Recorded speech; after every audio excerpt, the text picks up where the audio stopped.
ప్రేక్షకులకు నమస్కారం. ఆశ్వీజ మాసం అక్టోబర్ నెలకి 3-10-2024 అంటే అక్టోబర్ 3 నుంచి 1-11-24 అంటే నవంబర్ 1 వరకు 3 ఇంట్లో కుజుడు, 6లో రవి బుధ, 7లో శుక్ర సంచారం వలన ఉత్సాహము, ప్రయత్న కార్యములందు సఫలము, జయము, ఆరోగ్యము బాగుంటుంది. విద్యయందు జయము, విందు వినోదాల్లో పాల్గొనుట, సదా విచారము, సుఖ రోగ బాధలుగా గోచరిస్తోంది. మిథున రాశి. మిథున రాశి మృగశిర 3-4 పాదాలు, ఆరుద్ర 4వ పాదము, పునర్వసు 1-2-3 పాదాలుగా చెప్పడం జరిగింది. అయితే ఈ మిథున రాశి వారికి ఆశ్వీజ మాసంలో అక్టోబర్ నెలలో ప్రథమార్థంలోనూ ద్వితీయార్థంలోనూ ఎలా ఉండబోతోంది ఇప్పుడు మనం చూద్దాం. మిథున రాశి వారికి ఈ మాసంలో ప్రథమార్థంలో శుభవార్తలు వింటారు, ఆర్థిక ప్రయోజనాలు ఉంటాయి, కుటుంబంతో సంతోషంగా ఉంటారు. ముఖ్యమైన నిర్ణయాలు తీసుకోవడానికి కొంచెం వెనక ముందు ఆడతారు, కానీ అట్లా చేయొద్దు, నిర్ణయాలు తీసేసుకోండి. ప్రథమార్థంలో మీకు చాలా మంచి ఫలితాలు కనబడుతున్నాయి. అయితే కుటుంబ సభ్యులను సంప్రదించాక మాత్రమే నిర్ణయాలు తీసుకోండి.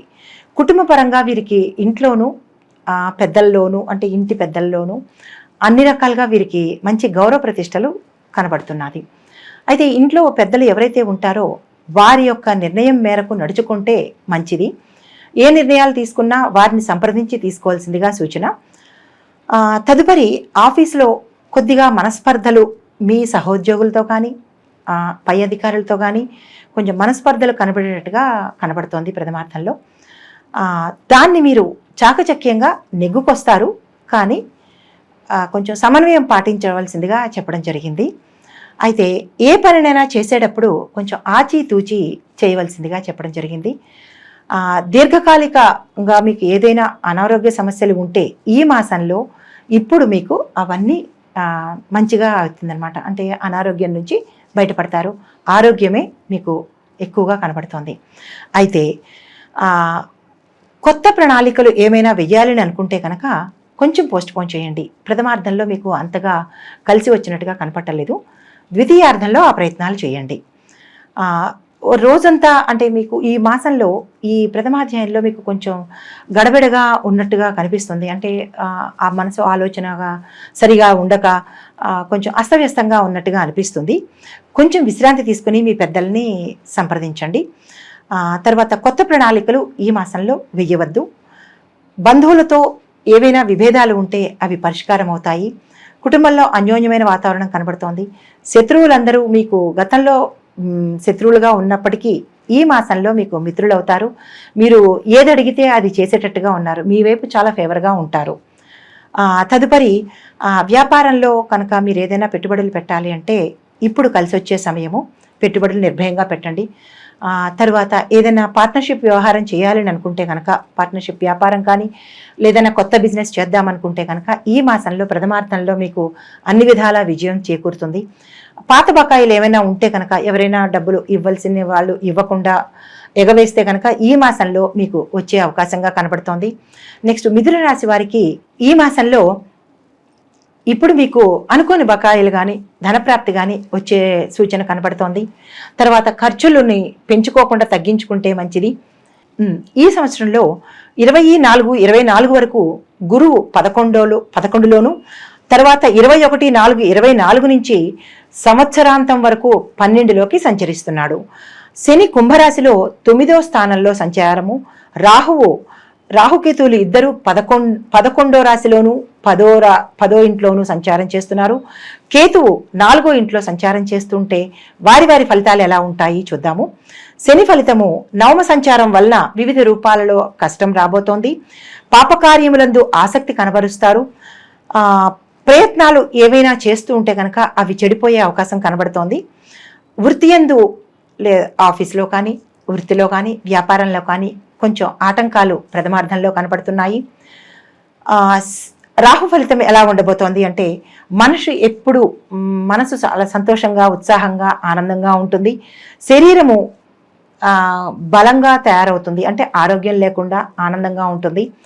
కష్టాలు తొలగిపోయి మంచి శుభసూచకాలు, శుభ సంకేతాలు, శుభకార్యాలు చేసేటట్టుగా కనబడుతుంది. కేతు ఫలితము 4వ స్థానంలో ఉండడం వల్ల అస్థిర బుద్ధి, వాత ఆధిక్యము అంటే వాతకు సంబంధించిన అనారోగ్య సూచన, స్త్రీ మూలకంగా కలహాలు తలెత్తే అవకాశంగా కనబడుతోంది. ప్రభుత్వ కార్యాలు ఏవైనా ఉంటే కనుక అవి ఈ ప్రథమార్థంలో ఫలించేటట్టుగా కనబట్టలేదు. ప్రయాణాలు, దూర ప్రయాణాలు కానీ చేస్తారు. శుభ ఫలితాలే ఉంటాయి.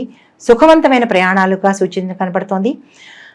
కేతు ఫలితం ఎలా ఉంటుందంటే 4వ స్థానంలో ఉండడం వల్ల అస్థిర బుద్ధి, ఆనందమైన జీవితము, స్త్రీ మూలకంగా లాభము కనబడుతోంది.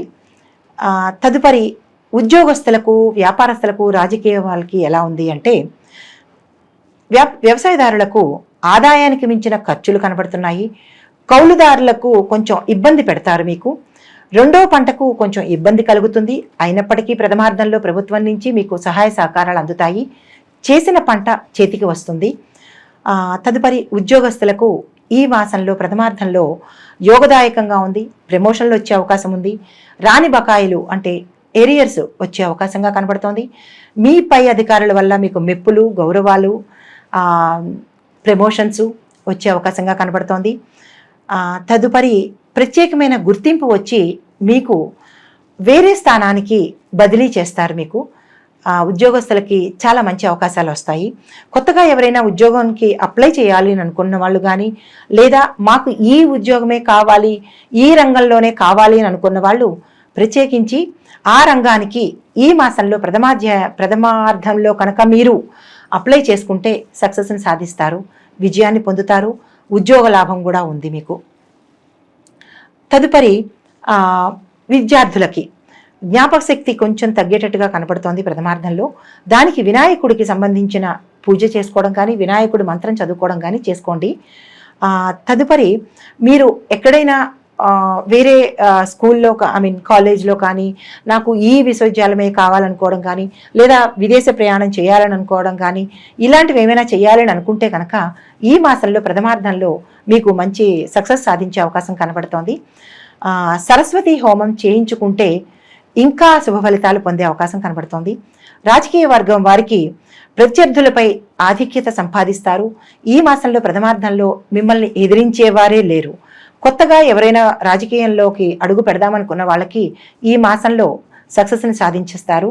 తర్వాత ప్రజా సమస్యలను కనుక మీరు పరిష్కరించి మునుపే రాజకీయంలో ఉండేవాళ్ళు ఎవరైనా ఉంటే కనుక ప్రజల యొక్క మన్నన పొందడానికి వారికి సమస్యలు ఏమైనా పరిష్కరిస్తే కనుక వారి అభిమానాన్ని చూరగొంటారు. పై అధికారుల మన్ననను పొందుతారు. రాజకీయంలో మీకు తిరుగులేదు ఈ మాసమంతా.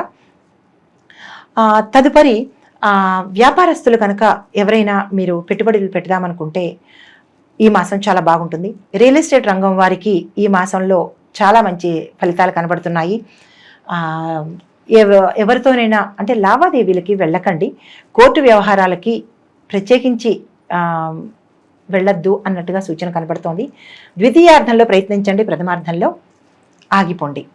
పరిహారాలు అంటే మీరు ఈ రాశుల వారికి, ఈ నక్షత్రాల వారికి ఏమైనా ఆటంకాలు ఉంటే ఈ చిన్న చిన్న పరిహారాలు చేసుకుంటే వాటన్నిటినీ అధిగమిస్తారు. నక్షత్రం వారీగా పరిహారాలు చెబుతాను. మృగశిర నక్షత్రం వారు సుబ్రహ్మణ్య అష్టకం చదవండి, మంగళవార నియమాలు పాటించండి. ఆరుద్ర నక్షత్రం వాళ్ళు శివాభిషేకం చేసి మాస శివరాత్రి ఉపవాసాలు ఉండి ప్రదోష వేళల్లో శివాభిషేకం చేసుకుంటే మంచిదిగా కనపడుతోంది. పునర్వసు నక్షత్రం వాళ్ళు ప్రతి గురువారము దేవాలయంలో ఉడకబెట్టిన శనగలు పంచడం కానీ, గుగ్గిళ్ళు పంచడం కానీ చేయండి. గురువులను సన్మానించండి. గురు దేవాలయాలకి వెళ్ళండి. దత్తాత్రేయుడు కానీ, సాయిబాబా గుడి కానీ, లేదు విష్ణువాలయాలు కానీ సందర్శించండి. మీరు అనుకున్నవి సాధిస్తారు. అన్ని రకాలుగా మంచి ఫలితాలను పొందుతారు. నమస్తే.